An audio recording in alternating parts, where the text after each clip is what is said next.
Assalamualaikum sahabat semua, semoga sehat dan istiqomah selalu. Mari kita simak salah satu kisah penggugah jiwa ini. Terdapat banyak kisah nyata, orang-orang yang dalam hidupnya berasal dari suatu agama yang berbeda. Banyak cerita para mualaf yang masuk agama Islam, serta memperoleh bermacam tantangan ataupun godaan untuk senantiasa konsisten pada agama Islam. Seperti kisah Profesor Maurice Bucaille berikut ini. Banyak jalan mengarah kepada hidayah Allah. Siapa menduga, pakar operasi asal Prancis, Maurice Bucaille, memperoleh hidayah pasca melaksanakan riset atas jasad Firaun. Dibesarkan di area agama Kristen, Maurice Bucaille mengenyam pembelajaran di Fakultas Medis di salah satu universitas Prancis, serta tercantum sebagai mahasiswa yang berprestasi. Pekerjaannya di bidang medis yang terus berkembang membuatnya menjadi salah satu dokter operasi bedah paling populer di Prancis.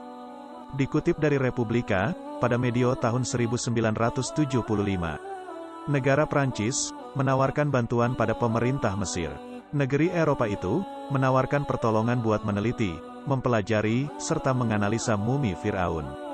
Karena Prancis memiliki alat-alat yang mendukung dan canggih, serta terdapat tim peneliti kepurbakalaan yang dikepalai oleh Profesor Maurice Bucaille, merupakan seorang ilmuwan yang masuk agama Islam melalui bermacam riset dalam aspek keilmuannya untuk menggali dan mengungkap suatu rahasia yang terkandung di dalam objek yang diteliti, serta tanpa sengaja membawa Maurice menyentuh ranah agama yang ada hubungannya dengan objek tersebut kepada keyakinan atau doktrin bermacam ajaran agama, khususnya agama Islam serta Kristen, yang pada akhirnya membawa sang ilmuwan kepada cahaya Islam.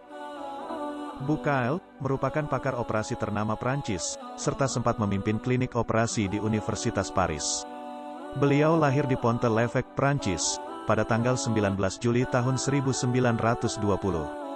Maurice Bucaille mengawali karirnya pada jurusan medis pada 1945 selaku pakar gastroenterologi.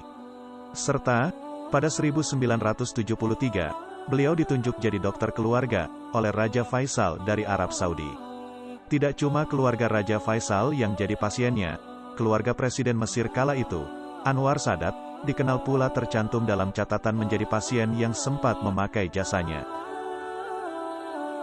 Sisa-sisa garam yang ditemui di jasad mumi Firaun, Maurice tambah yakin kalau Firaun mati tenggelam di laut. Salah satu rekannya dulu pernah berbisik, sesungguhnya agama Islam sudah mengetahui hal ini, dan sudah tercantum dalam Al-Quran tentang tenggelamnya Firaun ini. Di kala itu, Maurice mengacuhkan percakapan rekannya. Ia bertekad, kalau temuan terkini itu tidak bisa terungkap, melainkan hanya dengan lewat riset. Dengan menggunakan ilmu modern, serta perlengkapan pendukung yang mutakhir. Dan kejadian itu terulang kembali, di mana salah satu koleganya, yaitu dokter operasi berkata, sebetulnya Al-Quran, yaitu kitab sucinya umat Islam, sudah menggambarkan cerita tentang tenggelamnya Firaun, serta kesempurnaan jasadnya pasca ia tenggelam di laut. Mendengar hal itu, Maurice Bucaille terkesima, tidak yakin, serta bingung mencermatinya. Bagaimana hal itu dapat terjadi? Sementara, mumi itu belum ditemukan sampai tahun 1898, sedangkan Al-Quran, milik umat Islam, telah menginformasikan lebih dari 1400 tahun yang lalu. Bagi Maurice, perihal itu tak mungkin, tidak masuk logika. Bagaimana bisa peristiwa ini tertulis pada Al-Quran yang dipercaya umat Islam, sedangkan bangsa Arab kala itu tidak begitu mengetahui apapun mengenai bangsa Mesir kuno? Pertanyaan-pertanyaan itu terus berkecamuk di kepala Maurice, membuat ia berasumsi keras mengenai Al-Quran. Maurice menarik kesimpulan berdasarkan pada jasad mumi yang sedang diteliti dan sekarang berada pas di hadapannya, seraya mengatakan, apakah masuk akal kalau mumi yang ada di hadapanku sekarang ini merupakan Firaun yang mengejar Musa? Walau sudah mengajukan sebagian persoalan bantahan kepada data Al-Quran, ia senantiasa risau sampai-sampai tidak bisa tidur lelap. Dalam agamanya terdahulu, kitab Bible menerangkan, pada Injil Matius serta Lukas, memang menceritakan mengenai tenggelamnya Firaun kala mengejar Musa. Namun tidak menjelaskan tentang kelanjutan jasad Firaun setelah tenggelam. Esok harinya, Maurice meminta bantuan pada rekannya sesama ahli bedah untuk membawakan kitab Taurat, kitabnya pemeluk Yahudi. Rekannya, membacakan kitab Keluaran Eksodus. Namun, kitab ini juga tidak mengulas mengenai diselamatkannya jasad Fir'aun pasca tenggelam bersama bala tentaranya. Setelah program riset berakhir, Prancis mengembalikan mumi itu ke Mesir. Maurice menyudahi proyek ini dengan berangkat ke Arab Saudi untuk mencari jawaban dari pertanyaan-pertanyaan yang selama ini mengganjal di hatinya.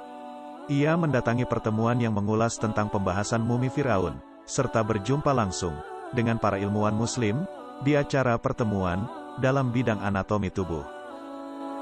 Kala kegiatan berjalan, tiba-tiba seorang peserta berdiri serta membacakan dari salah satu ayat Al-Quran dengan suara yang cukup lantang dan jelas. Ayat itu berbunyi, "Pada hari ini, kami selamatkan jasadmu, supaya kamu bisa jadi pelajaran untuk banyak orang yang tiba setelahmu, namun kebanyakan orang tidak mengindahkan tanda-tanda kekuasaan kami."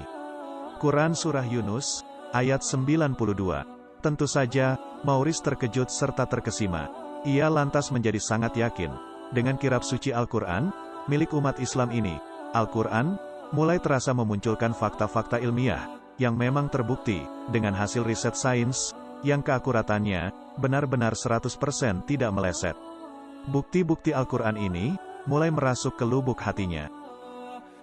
Surah Yunus, ayat 92 ini sudah menuntun batin Maurice Bucaille jadi mualaf. Maurice, setelah itu, menulis buku dengan judul Bible, Quran, serta Ilmu Modern. Yang dalam pendahuluannya, ia menulis, semenjak awal, nilai-nilai objektif yang terdapat dalam Al-Quran sungguh menakjubkan. Aku sama sekali tidak beranggapan kalau dalam bacaan yang sudah disusun dari 13 abad lalu itu, ditemui penjelasan mengenai seluruh perihal yang beragam, serta amat sesuai dengan wawasan objektif modern. Maurice juga mengatakan, mengenai bukti objektif yang tercantum dalam Al-Quran, pada akhir perkataan dalam bukunya, Riset Kitab Suci, dalam Timbangan Ilmu Wawasan Modern. Dengan mempertimbangkan keadaan, di mana di zaman Nabi, 14 abad yang lalu, tidak ada alat-alat canggih, untuk mendukung teori, yang 100% sangat akurat ini. Itu pertanda, Al-Quran bukan karangan manusia, melainkan berasal dari wahyu ilahi.